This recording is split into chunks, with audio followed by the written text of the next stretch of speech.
to the day before. It's been a while, and the reason why is because I have been sick with allergies.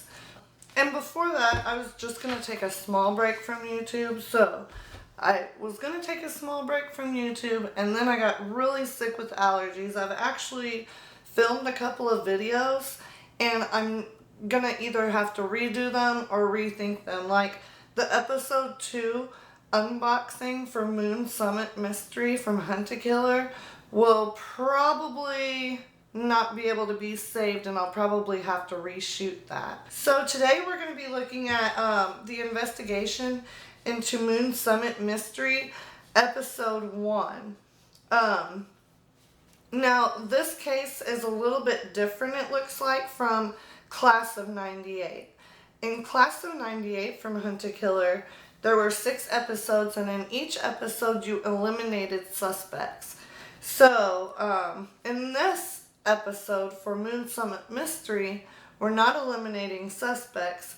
The question is, was Toby murdered? So, the first thing I looked at was the Gray Investigations letter. Right here.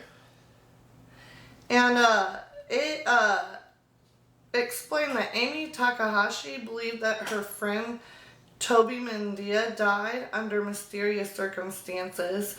So Toby's death was quickly ruled an accident, and Gray asks us to read through Amy's letter.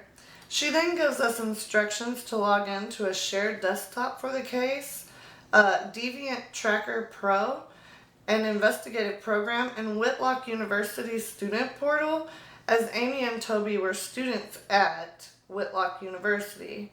She then asks us to go through the materials Amy had sent and to determine whether or not Toby's death was truly accidental. If there is reason to believe Toby was murdered, Gray asks us to determine the murder weapons. So she's asking us 2 questions. She's asking us, was Toby murdered, or was it truly an accidental death? And she asks us to determine the murder weapon. So, moving along, in Amy's letter, she explains that she's a graduate student at Whitlock University, and her friend Toby was as well. She volunteered to archive materials from a research expedition where Toby was the photographer, and Toby died 5 weeks before the expedition was planned to end.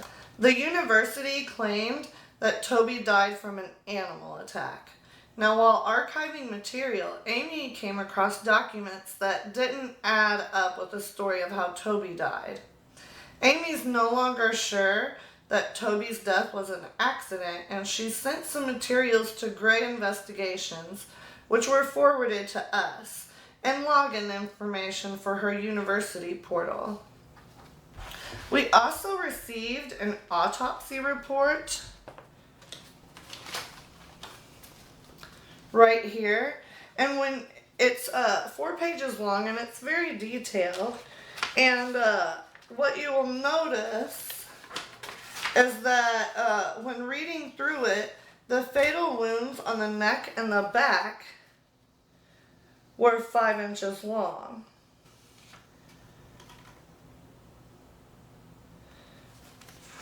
This injury on the neck was 5 inches long, and it was one of the fatal wounds. This injury on the back was also 5 inches, well, not long maybe, but deep, and it was also a fatal wound. All of the other wounds were not 5 inches long, and they were non-fatal wounds. And they were indicative of, like, local animals scavenging. And here's a picture of where the marks and wounds were.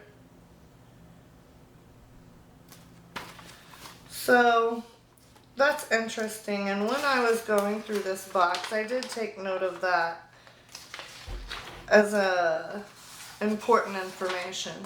The next item that we'll take a look at today is the incident report and the incident area sketch.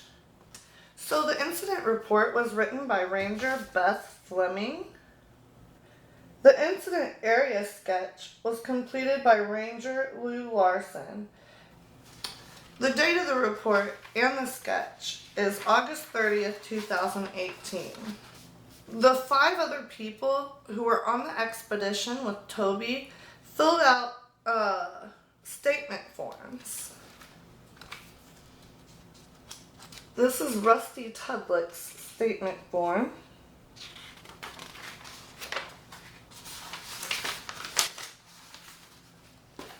Lillian Walker.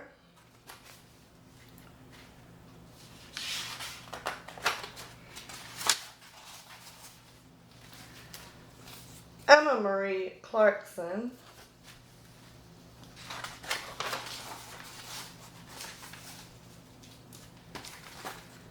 Conrad Wildingham.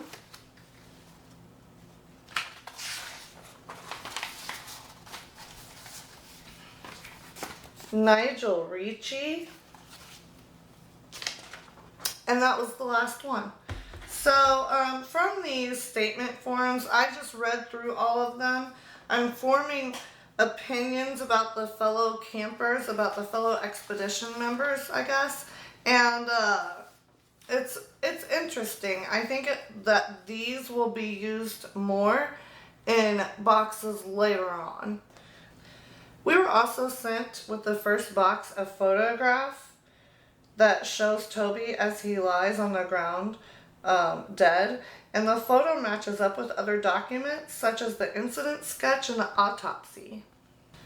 I also read over the printed material in the wildlife guide and notebook. It's really great. I love that they sent this to us for this case because this notebook has a lot of room to just take notes and stuff, which is going to be handy in the future. And it was handy for this box too. So, when reading through this, what the most important information I could find, at least for this episode, episode 1, was on page 3. So on page 3, it states that a grizzly bear's front claws are 2 to 4 inches, and the black bear's claws are just 1 to 2 inches long. Neither is 5 inches long, which is how deep Toby's fatal wounds were. To reiterate this point, we were sent a bear claw and a multi-tool. So with the multi-tool, you can measure the bear claw and see how long it is. I hope you can see this. It's only less than 2 inches long. In the department newsletter, we were given a bit of information about the expedition and the people who went on the expedition. I mentioned their names before when I read off the statements that they had given. Or I had read who they are whenever I had read off who had written a statement for the Rangers. Here's a quick glimpse of the newsletter. So I think the newsletter will come in handy as soon as we get further into the case and we need to know more about the individuals who were with Toby when he had died. The online evidence includes a press release from Whitlock University, an animal identification chart, and a list of equipment that Whitlock University provided to the expedition members. On the animal identification chart, we can ascertain that none of the predator's teeth is longer than 3 inches. And I had just printed that off right here.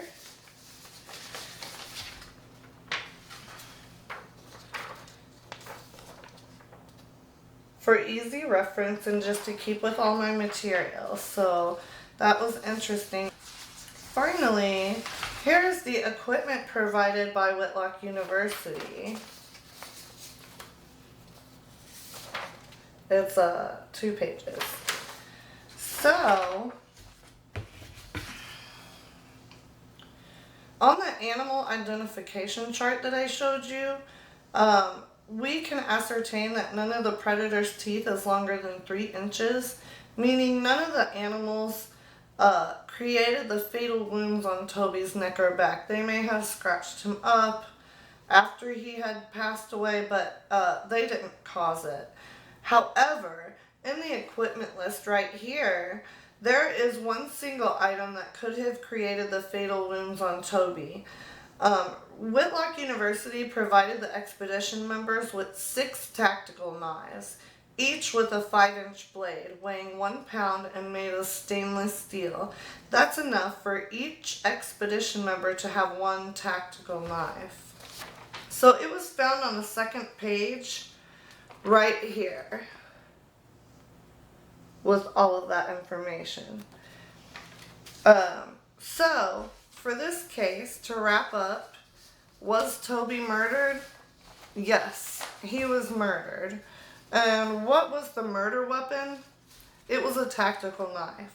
Now, I emailed Michelle Gray, and she sent me an email back saying, I think you're right about the murder weapon. Out of all the possibilities, it had to have been the tactical knife. All the fatal wounds on Toby's body were 5 inches deep, and the tactical knife had a 5-inch blade. So,